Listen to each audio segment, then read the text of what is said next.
All right, here's the second video on classification that you guys need to know about, okay?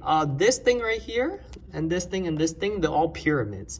What is the definition really of a pyramid, right? This one right here has a very specific name as opposed to this one, right? These three, they're all pyramids, but what are they? It's defined by the shape of its base, right? So in this case right here, this would be a triangular pyramid.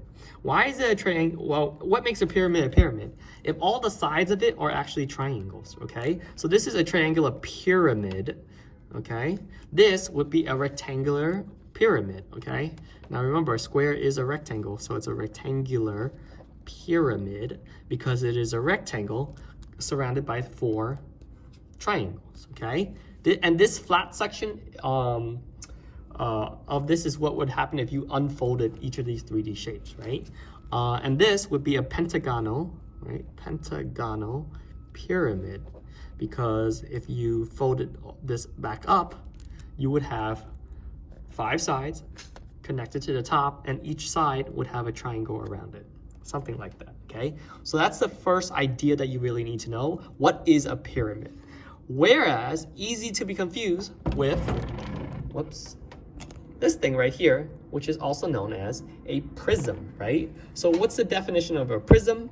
Well, if you took, if you flatten this out, what is it that you would have? It's not only one of the base, you have actually 2 bases of the same thing, and you would also have each of the sides are always going to be rectangles, okay? So in this case right here, here's what this would look like, right? You would have its 2 bases, which are triangles, and then you would have the rectangles on the side of it, right? In this case right here, this would look something like this. If you were to flatten it out, the 2 bases are squares, and then you would have the side and the side at least 4 times, okay? And that's it. And this thing, same idea. You would probably get the idea if I tried to flatten it out. And this is the difference between a prism and a pyramid, okay?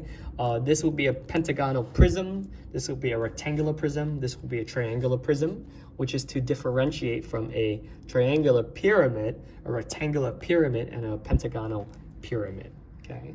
So we are just going to explore this concept more tomorrow, but most importantly, it's important that you get to understand why things are called the way they are, because classification requires studying, nothing else, nothing less, okay? And if you know this basic concept, then you're good to go.